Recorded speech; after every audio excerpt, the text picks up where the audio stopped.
우리는 매일 크고 작은 사건들을 경험합니다. 어떤 날은 예상치 못한 문제가 생기고, 어떤 날은 이유 없이 마음이 불안해지며, 또 어떤 날은 관계에서 오해가 생겨 갈등이 깊어지기도 합니다. 이런 일들이 단순한 우연인지 아니면 영적인 공격인지 고민해 본 적이 있으신가요? 영적 전쟁은 분명히 존재합니다.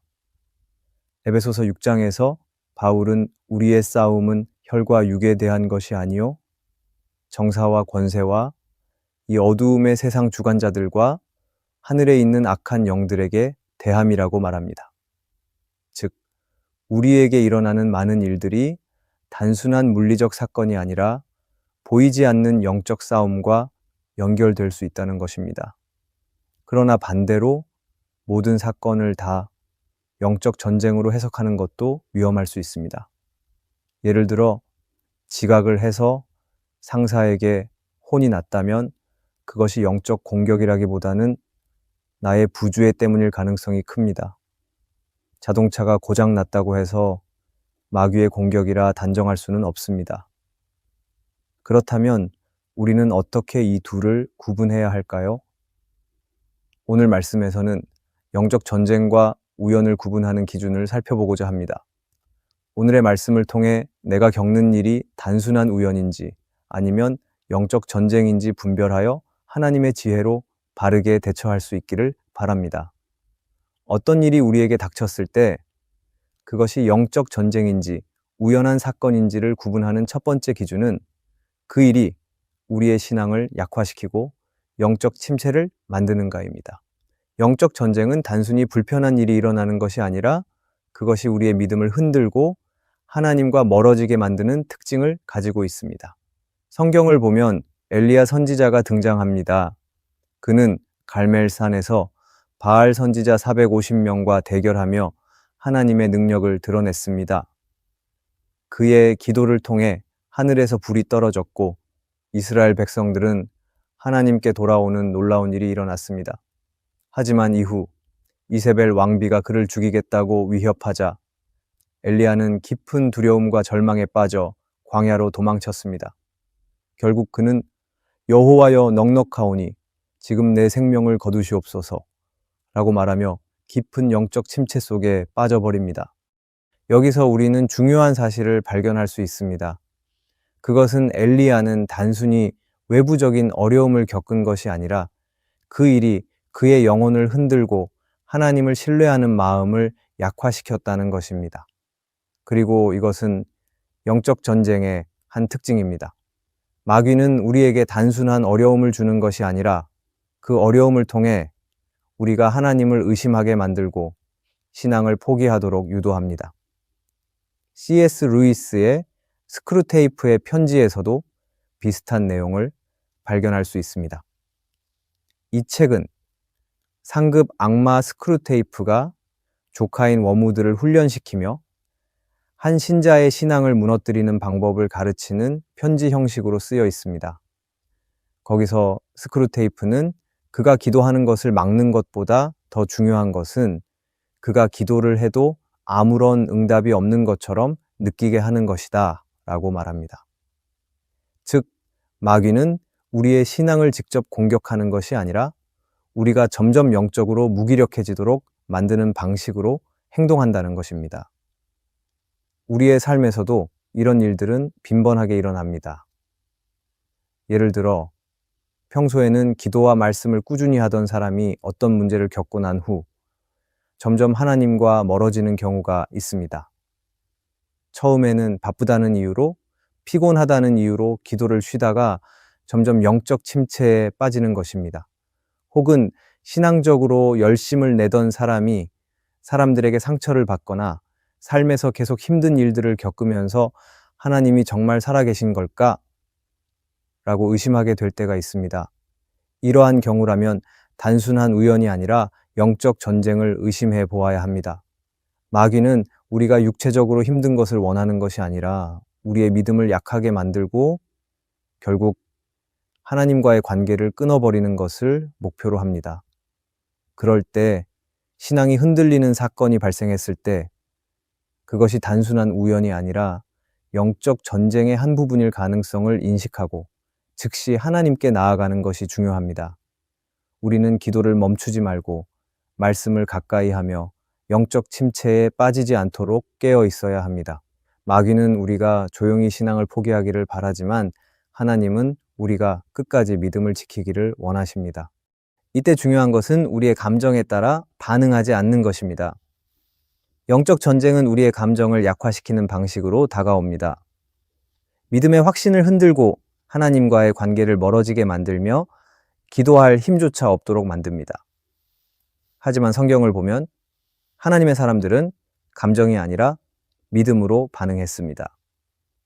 엘리야도 광야에서 절망했지만 하나님의 돌보심을 경험하며 다시 사명의 자리로 나아갔습니다. 오늘 우리가 해야 할 일은 믿음의 훈련을 계속하는 것입니다. 신앙이 흔들릴 때에도 규칙적인 기도의 자리를 지키고 말씀을 읽고 교회 공동체와 연결되어 있어야 합니다.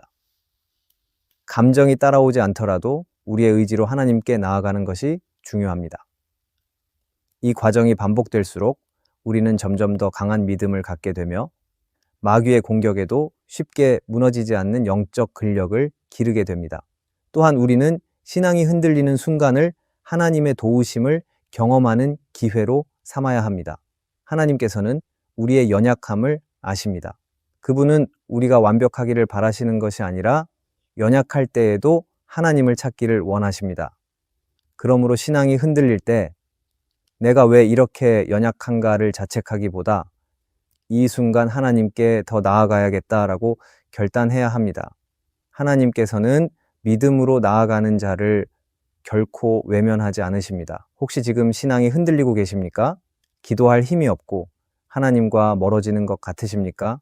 그렇다면 바로 지금 이 순간 하나님을 찾기 바랍니다. 지금 말씀을 펴고 짧게라도 기도를 시작하기를 바랍니다. 그리고 공동체 안에서 도움을 구하기를 바랍니다. 나의 신앙이 흔들리는 순간이야말로 하나님께서 더 가까이 다가오시는 순간임을 기억하기를 바랍니다. 그럴 때 하나님께서는 반드시 우리의 믿음을 회복시키시고 다시 일어설 힘을 주실 것입니다.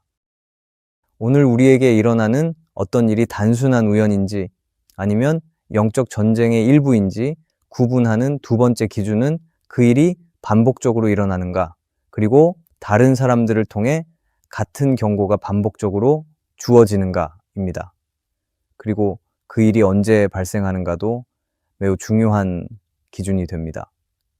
특히 하나님을 더 깊이 경험하려 하거나 중요한 사역을 감당해야 할 시점에 반복적인 방해가 온다면 그것은 단순한 우연이 아니라 영적 전쟁일 가능성이 큽니다.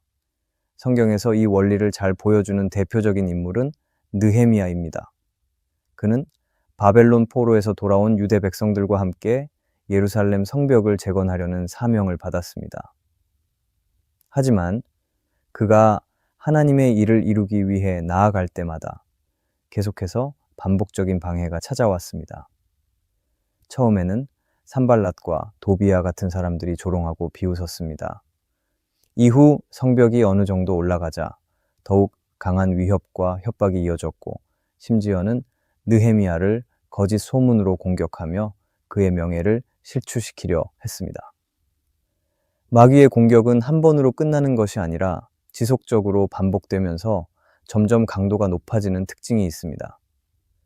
이와 같은 원리는 오늘날 우리의 삶에서도 동일하게 적용될 수 있습니다. 예를 들어 어떤 사람이 하나님과 더 가까워지기로 결단하고 기도 생활을 시작하려고 하면 갑자기 예상치 못한 일들이 반복해서 일어나는 경우가 있습니다. 처음에는 단순히 바빠지는 것 같지만 그 일이 계속해서 반복되면서 기도의 시간을 뺏긴다면 그것은 우연이 아닐 가능성이 큽니다. 또한 사역을 감당하려고 할 때 반복적으로 방해가 들어오는 경우도 있습니다. 예를 들어 어떤 사람이 교회에서 중요한 사역을 맡기로 결정했는데 갑자기 건강이 나빠진다든지 가족 간의 갈등이 심해진다든지 예상치 못한 문제들이 계속 발생하는 경우가 있습니다. 만약 한 번의 사건이라면 우연일 수도 있지만 이것이 여러 번 반복되고 특히 중요한 영적 결단의 순간마다 이런 방해가 지속된다면 그것은 영적 전쟁일 가능성이 높습니다. 이에 대해 C.S. 루이스의 스크루테이프의 편지에서도 비슷한 내용이 나옵니다. 스크루테이프는 조카 워무드에게 이렇게 조언합니다. 사람을 기도에서 멀어지게 만드는 가장 좋은 방법은 갑자기 기억해야 할 중요한 일들을 떠오르게 하는 것이다.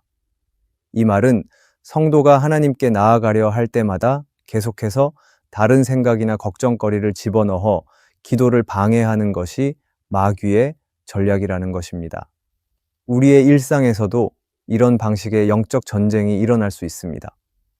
한 성도가 큐티 시간을 갖기로 결단했는데 갑자기 친구에게 전화가 와서 긴 대화를 하게 된다면 한 번쯤은 우연일 수 있습니다. 하지만 이런 일이 계속해서 반복된다면 그것은 단순한 우연이 아니라 마귀가 영적 성장을 방해하려는 전략일 수 있습니다. 또한 하나님께서 반복적으로 경고하시는 경우도 있습니다. 어떤 잘못된 길로 가려 할 때 여러 사람을 통해 같은 메시지를 듣게 되거나 비슷한 성경 말씀을 반복적으로 접하게 되는 경우가 있습니다. 예를 들어 어떤 사람이 자신의 욕심을 따라 결정하려고 할 때 주변에서 계속해서 조언을 주거나 심지어 설교나 성경 말씀을 통해 같은 경고를 받는다면 그것은 하나님께서 주시는 메시지일 가능성이 큽니다. 하지만 만약 그런 경고를 무시하고 계속해서 나아간다면 결국 영적 전쟁의 함정에 빠질 수도 있습니다. 이런 상황에서 우리가 해야 할 가장 중요한 일은 영적으로 깨어 있는 것입니다. 우리가 하나님의 일을 하려고 할 때 방해가 반복적으로 찾아온다면 그것을 단순한 우연이라고 넘기지 말고 영적 전쟁을 인식해야 합니다. 또한 다른 사람들을 통해 반복적으로 동일한 메시지를 들을 때 그것을 하나님의 경고로 받아들이고 신중하게 기도하며 분별해야 합니다. 느헤미야는 성벽을 재건하는 동안 수많은 방해를 받았지만 하나님 앞에서 분별하며 끝까지 사명을 완수했습니다. 그는 방해가 올 때마다 낙심하거나 포기하지 않고 먼저 하나님께 기도하며 대처했습니다. 또한 적들의 계략을 꿰뚫어 보고 흔들리지 않으며 맡겨진 일을 끝까지 감당했습니다. 우리도 신앙의 길을 걸어가다 보면 예상치 못한 방해를 경험할 때가 있습니다. 하나님과 더 깊은 관계를 맺으려 할 때마다 반복적으로 찾아오는 방해가 있다면 그것이 단순한 우연인지 영적 전쟁인지 분별해야 합니다. 기도의 자리에 나아가려 할 때마다 피곤함이 몰려오거나 예배를 드리려고 할 때마다 갑자기 해결해야 할 일이 생긴다면 그것을 가볍게 여기지 말고 영적인 싸움으로 인식해야 합니다. 특히 중요한 영적 결단의 순간마다 동일한 패턴으로 방해가 반복된다면 그것은 마귀가 우리의 신앙을 약화시키려는 전략일 수 있습니다. 그렇다면 우리는 느헤미야처럼 하나님 앞에서 더욱 기도하며 흔들리지 말아야 합니다. 상황이 어렵다고 해서 쉽게 포기하는 것이 아니라 더욱 결단하고 하나님을 의지할 때 우리는 방해를 이겨내고 영적 성장을 이룰 수 있습니다. 하나님께서는 우리가 영적 전쟁을 분별하고 믿음으로 반응할 때 그 과정을 통해 더욱 강한 신앙을 갖도록 역사하십니다. 그러므로 반복적인 방해를 경험할 때마다 하나님께 더 가까이 나아갈 기회로 삼으십시오. 영적 전쟁을 두려워하지 않고 오히려 신앙을 더욱 단단하게 세워가는 기회로 받아들일 때 우리는 결국 하나님의 뜻을 이루는 승리자가 될 것입니다. 영적 전쟁을 분별하는 중요한 세 번째 기준은 그 일이 공동체를 무너뜨리는가를 살펴보는 것입니다. 하나님께서는 성도를 개인적으로도 성장시키시지만 하나님은 성도로 하여금 하나님의 공동체를 세우게 하십니다. 성경은 우리가 그리스도의 몸이며 서로를 연결하여 자라가야 할 존재라고 말씀합니다. 그런데 만약 어떤 사건이 우리의 신앙 공동체, 가정, 교회를 반복적으로 갈라놓고 깨뜨린다면 그것은 우연이 아니라 영적 전쟁일 가능성이 큽니다. 성경에서도 사탄이 사람들을 공격할 때 단순히 개인만을 넘어 공동체를 무너뜨리는 전략을 사용했음을 볼 수 있습니다. 창세기에서 뱀은 하와를 유혹할 때 단순히 그녀만을 노린 것이 아니라 아담과 하와의 관계를 흔들고 하나님과의 관계를 깨뜨렸습니다. 사탄의 계략이 성공했을 때 인간의 타락은 단순히 한 개인의 문제가 아니라 가정이 깨어지는 문제로 이어졌습니다. 이후 형제 관계에서도 죄가 역사하여 가인은 아벨을 시기하여 살해하기까지 했습니다. 이처럼 사탄의 주요 전략 중 하나는 사람을 분열시키고 관계를 무너뜨리는 것입니다. 이것은 느헤미야의 시대에서도 마찬가지였습니다. 성벽을 재건할 때 외부의 적들뿐만 아니라 내부에서도 분열이 있었습니다. 가난한 자들은 부유한 자들에게 착취당하고 있었고 같은 유대 민족이 서로를 고리대금으로 착취하며 원망이 가득했습니다. 느헤미야는 이 문제를 해결하지 않고서는 성벽을 완성할 수 없다는 것을 깨닫고 지도자로서 강력하게 개입하여 백성들의 마음을 하나로 묶었습니다.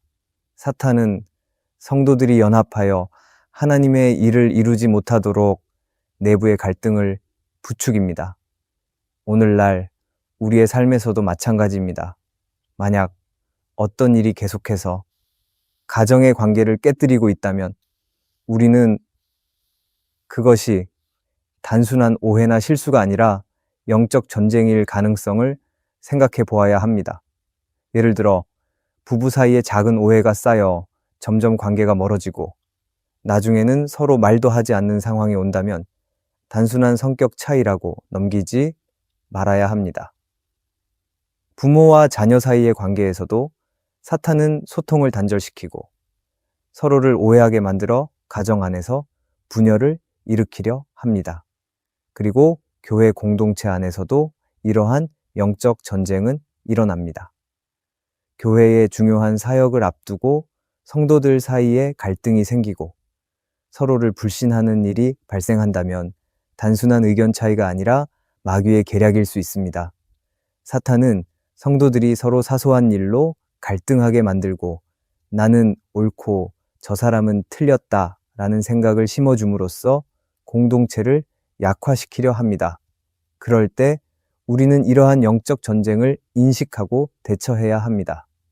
공동체 안에서 갈등이 생길 때 그것을 단순한 사람 간의 문제로만 보지 않고 영적인 시각으로 바라볼 필요가 있습니다. 마귀는 성도들이 서로를 사랑하고 연합하지 못하도록 끊임없이 관계를 공격합니다. 그러므로 우리는 하나님께서 원하시는 방식으로 이 문제를 해결해야 합니다. 그렇다면 우리가 이러한 영적 전쟁 속에서 어떻게 반응해야 할까요? 우리는 먼저 자신의 마음을 돌아보아야 합니다. 혹시 나도 모르게 사탄의 계략에 넘어가 공동체를 깨뜨리는 도구로 사용되고 있지는 않은지 점검해야 합니다. 내 말과 행동이 교회와 가정 안에서 화합을 이루는가 아니면 분열을 일으키는가를 깊이 생각해 보아야 합니다. 그리고 우리는 오해가 생겼을 때 적극적으로 화해하려는 자세를 가져야 합니다. 사탄은 사람들이 갈등이 생길 때 오히려 서로를 피하고 관계를 멀어지게 만들도록 유혹합니다. 하지만 성경은 할 수 있거든 모든 사람과 더불어 화목하라고 말합니다. 우리가 먼저 다가가 화해를 구할 때 마귀의 공격을 이겨낼 수 있습니다. 또한 우리는 기도로 싸워야 합니다. 갈등을 해결하려 할 때 사람의 지혜만으로는 한계가 있습니다. 느헤미야가 성벽 재건 중에 여러 차례 위기를 만났을 때마다 가장 먼저 한 것은 하나님께 기도하는 것이었습니다. 우리도 관계의 어려움을 만났을 때 먼저 기도로 나아가야 합니다. 하나님께서 주시는 사랑과 지혜로 문제를 해결하도록 도우심을 구해야 합니다. 공동체를 무너뜨리는 갈등이 반복적으로 일어나고 있다면 그것을 단순한 사람 간의 문제로 보지 말고 영적 전쟁임을 인식해야 합니다. 그리고 사탄의 전략에 휘둘리지 않기 위해 더욱 사랑으로 하나 되어야 합니다. 교회 안에서, 가정 안에서 서로를 품고 용서하며 연합할 때 우리는 영적 전쟁에서 승리하고 하나님의 뜻을 이루는 공동체가 될 것입니다. 우리의 삶 속에서 일어나는 크고 작은 사건들이 단순한 우연인지 아니면 영적 전쟁인지 분별하는 것은 매우 중요합니다. 왜냐하면 우리가 이를 바르게 분별하지 못하면 마귀의 전략에 속아 영적인 싸움을 방관하거나 반대로 단순한 삶의 어려움을 과도하게 영적인 문제로 해석하여 두려움에 사로잡힐 수도 있기 때문입니다. 그런데 우리가 기억할 것은 영적 전쟁에서 승리하는 길은 오직 하나님께 달려 있다는 것입니다. 우리의 힘으로는 사탄의 공격을 이겨낼 수 없습니다. 하지만 하나님께 붙들린 사람은 반드시 승리합니다. 하나님을 의지하고 주어진 사명을 끝까지 감당하며 흔들리지 않는 믿음으로 나아갈 때 우리는 마귀의 계략을 이기고 하나님의 영광을 드러내는 삶을 살아갈 것입니다. 그러므로 어떤 상황에서도 낙심하지 않기 바랍니다. 하나님께서는 이미 승리하셨고 우리와 함께 싸우시는 분이십니다. 그럴 때 끝까지 믿음으로 나아가 영적 싸움에서 승리하는 삶을 살아가기를 바랍니다. 오늘의 말씀이 은혜가 되셨다면 댓글에 아멘이라고 적어주시면 감사하겠습니다. 여러분들이 남겨주시는 댓글은 정말 큰 힘이 됩니다. 그리고 여러분들이 눌러주시는 좋아요와 구독도 큰 힘이 됩니다. 오늘도 함께 해주셔서 감사합니다.